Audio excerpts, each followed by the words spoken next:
Welcome, everyone. Thank you, panelists, for being here. I'm very excited to be moderating today's panel on PMF.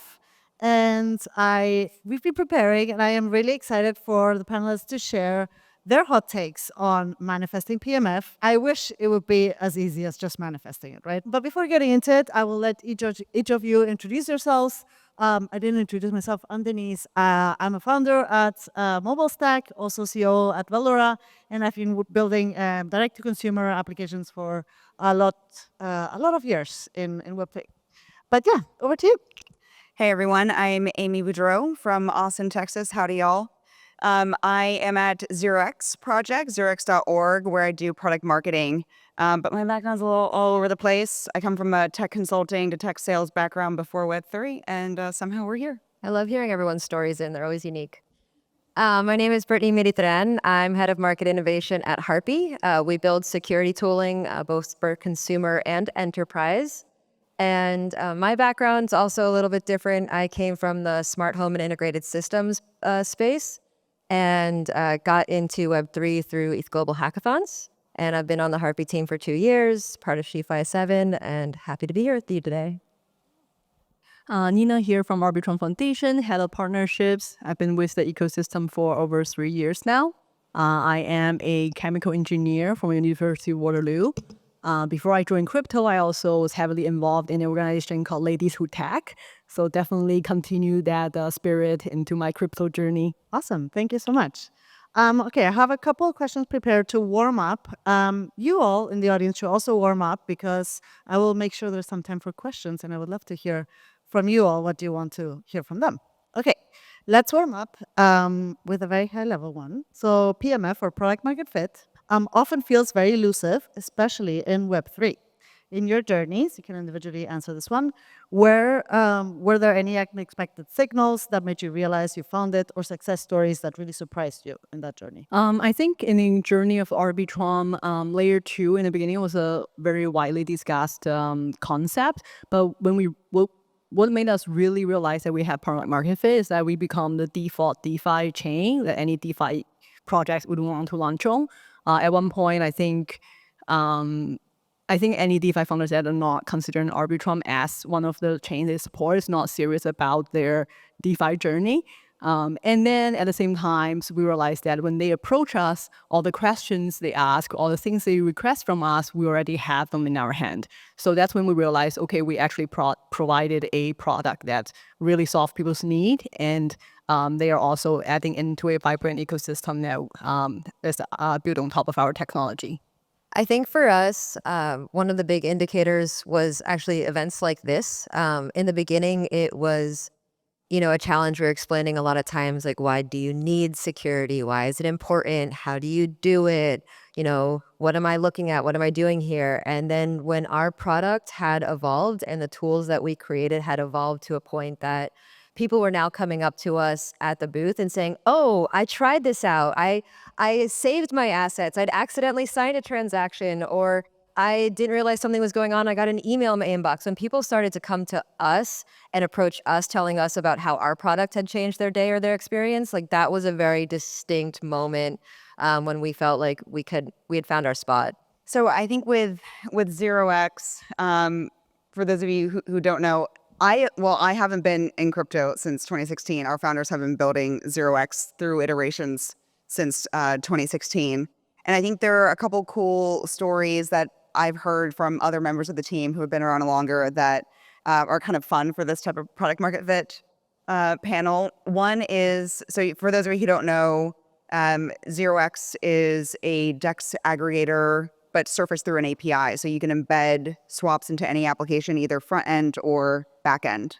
Front end being like a swap in a wallet, or back end being like you deposit any token into DYDX and it converts it to USDC. At some point through the evolution of 0x, they wanted to show what you could do with these APIs, the types of things that you could build. And they created a demo environment for that. But because everything is on chain, it's not like a closed system that you only turn on for a demo. And what our team found was that even in between those demo moments, people were actually using this trading tool, and that's Matcha XYZ. So I think that's a kind of unique story about PMF. That's when they knew that they had found something interesting. And I think more recently for us, this past year, we've really started experimenting with how to generate revenue. So that was a really scary moment for us. We've gone through 2 iterations now of different models to try, one being subscriptions. And now we've moved into something just a little bit simpler with fees per swap. And so those were both scary moments for us because that's really where the rubber meets the road in terms of PMF. Hot take there. Is there really PMF if we're not making any money as a business? Exactly. Yeah, that is sort of my hot take. Is I feel that in tech in general, but especially in Web3, oftentimes what people are talking about is just trying to get users onto your app. And I think that's great. And I think if you build something that people are using, that is a signal. But at the end of the day, if you're trying to create a business, if people aren't willing to pay for that service, then I think you're kind of fooling yourself around how strong your product market fit is. Cool. Thank you. Okay, the next question is the $1 million question that, yeah, I don't know. I have to ask it though. How is PMF different in Web3? You all have experience in Web2. How is it different in Web3 to Web2? Is it different? Is it just the same? How do you all think about that? So I think in Web3, a lot of times you sort of have to, obviously not everybody can be the paradigm shifter, but you kind of have to believe you are the paradigm shifter when you go to market because it's a very young industry. Users typically don't know what they should be expecting, and you should be out there educating them. And you probably won't see product market fit for a very long time. Like if you think about Uber didn't profit for a very long time before when they incentivize users. So I think that's one thing that's very different. And second, a lot of the project they launch a token and then they sort of give up on making revenue with their product. I think this is also another sign that this industry is on this very early stage. Versus Arbitrum right now, I think we generated 143 million transaction fees so far in the past 3 years. We also have multiple, Orbit chains that will be feeding back to the DAO treasury. So there are different ways we're experimenting product market fit. And I completely agree with you that eventually I think the whole industry should move towards the direction where token is not the only source of revenue. We should really providing products that people are willing to pay to use. I think that's the ultimate goal. I think that was really well said. I would add to that mostly that I think where in Web 2, PMF can be somewhat stagnant. It's almost like you achieve it and then you maintain it. Where in Web 3, it's a little bit more of a dynamic goal. You can hit PMF and then the ecosystem changes or the technology changes or how people are using or accessing or storing their tokens changes. So in Web3, I think it's a moving target and we have to be a little bit more on our toes, more consistently so that we don't lose PMF, which I think is a little bit harder to do in Web2 quite as quickly. Wow, Britt, I was going to say the exact same thing. Yeah, I think in Web3, things just move so quickly. So you can find PMF, and then 6 months later, the tech has completely changed. Maybe the thing that you built is just completely irrelevant or you've slipped. But I guess maybe if I wanted to pick a second thing that is different, I think it's not necessarily PMF, but around that, because everything happens on chain eventually, and every action on chain costs some money to the user. I think there's just different dynamics that you have to think about that don't exist in Web 2. And at least for me, I really believe that you have to be thinking about how you're going to make money or how people are going to pay you. And if that is if users see value in that. And so because of that on-chain dynamic of every action costing something, you have to think about that in a different way. In some sense, I think you have to be providing more value, and just users are more aware of costs. There's more of a sensitivity to not wanting to pay rent-seeking middlemen, which I think is very fair. But yeah, the value becomes more important. We have hot take number 2. PMF is not a stagnant thing in Web3. I like it. So following on your hot take, Brittany, anyone can answer, obviously. PMF is not a smooth sailing, not a smooth path. can you share a moment in your experience, maybe at your current organizations or working on other products or offerings that things changed really drastically? You thought you had PMF, but like we said, things change. You get like, I don't know, user feedback or something that signals that you no longer have it. Yeah, can you share some of the challenges, how you react and how you like, pull yourself together and go out again to find it? This is from a past life, and actually, to counter my very on point, a Web 2 momentary loss of PMF. So I used to work in integrated systems, and we were both a hardware layer and a software layer. And our hardware layer was a component within another. And at some point, we had identified an industry that we weren't strong in. We had found a partner in that industry. We had inserted our hardware into their product, and we were convinced we had PMF, right? Just instant branding, the right company, and everything like that. But in that moment, we realized we had pretty narrow lenses, and we'd mastered PMF with their specific customers, but we really had left a gap in the whole rest of the industry and with their competitors. And that partnership was something that I sort of came into, and it was a very exclusive partnership. So we had to figure out how to create PMF in an industry with an exclusive partner that had a lot of rights to use our product. And I think that's just sort of a hint on why it's so important to be very, very specific in how you work with different organizations and the limitations that may or may not include. And then also just being aware that you may need to be dynamic in the future, and it can be hard if you have paperwork stopping you from doing that. Cool. One of the example I can share in the Arbitrum ecosystem is the relationship between Arbitrum Nova and the Orbit tech stack. So for those that don't know, that Arbitrum Nova is a antitrust chain that pretty much reduce the transaction costs by, 50 times compared to Arbitrum One.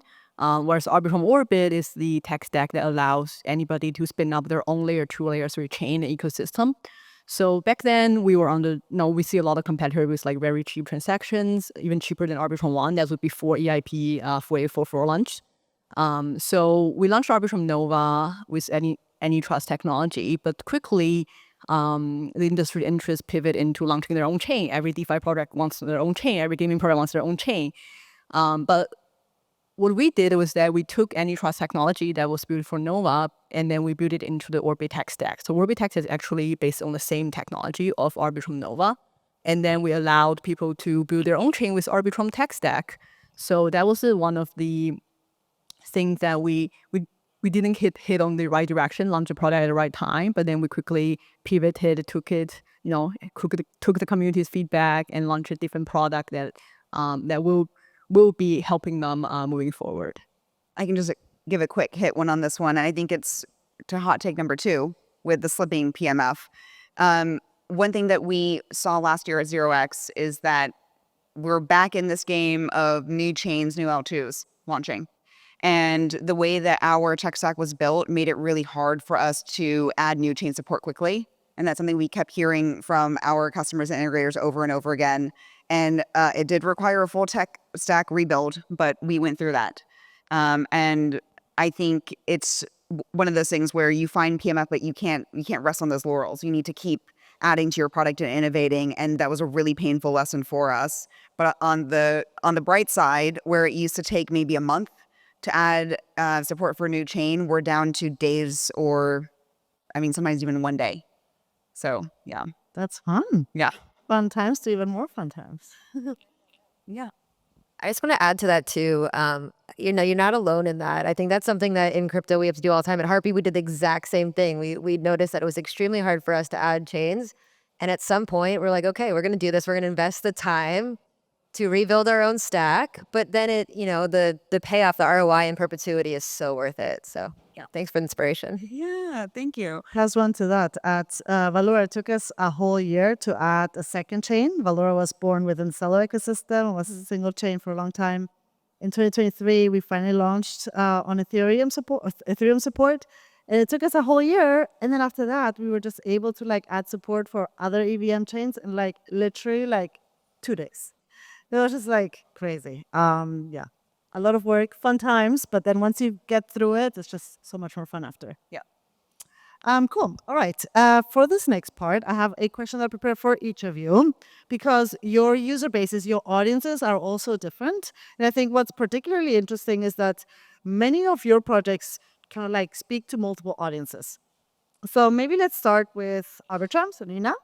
Um, as the success of Arbitrum has grown, how do you reflect on your own PMF in terms of like how does the success of the projects on Arbitrum, how do you think of that in terms of PMF for Arbitrum itself?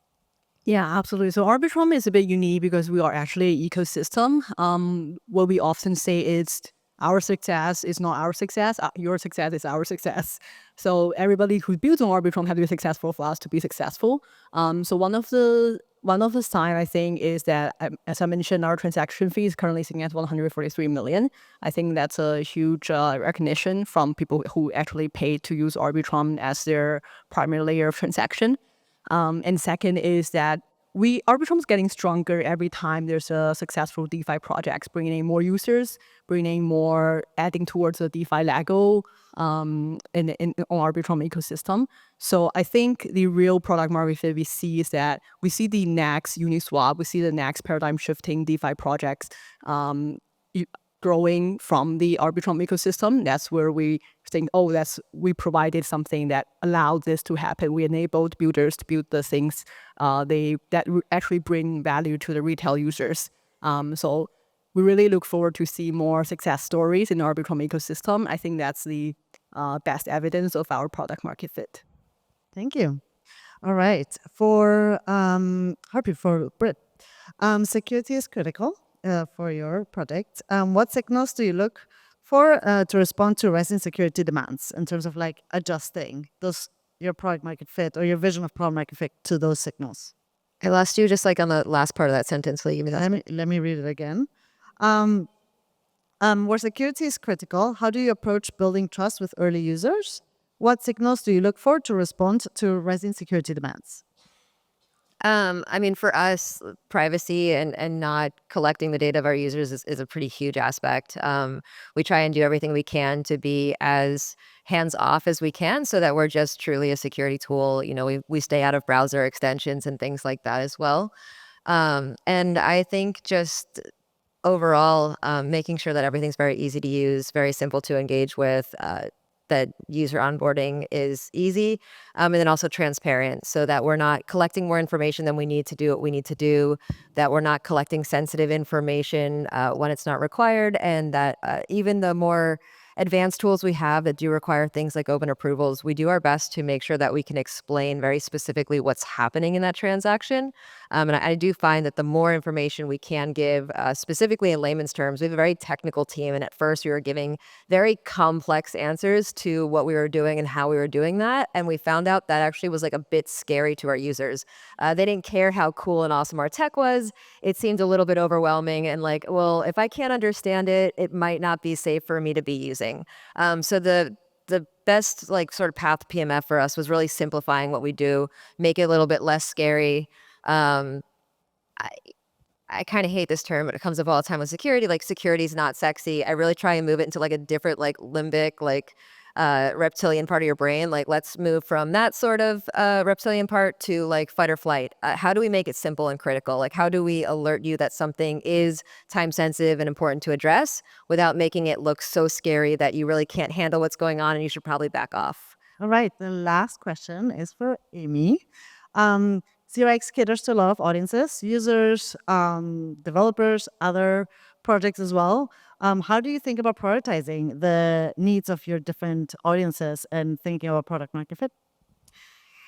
Yeah, so I think there's two categories within that that we've divided internally with our team. So we have the Matcha team, where we're all one company, but the Matcha team, because they're working on this direct-to-consumer app, they sort of operate in their own separate space. On the 0x side, I think it's become more complicated over time as we've matured and the space has matured and our customers have matured. And it maybe 3 years ago or 8 years ago, you could just market to developers as an API tool. You just need one developer to say, that's cool, let me integrate it. But to fast forward from 2016 to today, we and the space have grown up. We're more mature companies and businesses, and we're trying to get to that place at least. And that means that you can't just market to a developer anymore, right? Like no developer on our team alone is making any decision alone. I'm not making any decisions alone on tools that I use and on the marketing side. And so the way that we think about it is that we're trying to create a platform for serious businesses, right? People that are serious about building the space. And that means that you have to understand how this tool impacts the business end to end. So yes, like developers are still very important. We love you guys, but also how about the head of finance who is signing off on every purchase and also has to manage the accounting of fees that you're collecting, right? So, and product people, they want to understand within an application what are the metrics around that trade, or like what chains are my users making trades on. And so we try to think about within a business, if you are a serious business, who are all the types of people that might need to interact with this API in some way. It's not enough anymore that you can send a swap. There are so many other parts of it. The finance person who just wants to consolidate fees into one or two stable assets, and the product people want insights into what users are doing on chain. And so, yeah, we just try to think about things more holistically now. There's a question, it's like a chicken and egg problem. What do you do first? Find like product market fit with your audience in terms of like insights, or do you build a product and then like go find like an audience for it, like a first audience? Did I understand your question correctly? Okay. I've got a thought on this. I think it is, I don't know that they're super separate. I would say that you should start talking to whoever you think is going to be your audience first. So I don't know that it's necessarily you pick the audience or you build first. I would say maybe have an idea, but then go talk to the people that might use that and try to shorten the cycle between what it is that you're building and testing to see if you have PMF. So it could just be like with our founders, 0x APIs were born because they were talking to all of the other people that they knew in the space that were building things. And they realized, wow, everyone is building their own trading app or their own DEX, and liquidity is fragmenting everywhere. So it was through those conversations that they figured out a product that they thought could be valuable. So I would say just start talking to people first. I was just going to add, I mean, as soon as Jenna was talking, the first thing is chicken egg. I think it really is very specific to the project, where you at in your growth cycle, also how you came to be. You know, like for us, we came out of winning ETH Denver as a hackathon, so it was just a tool.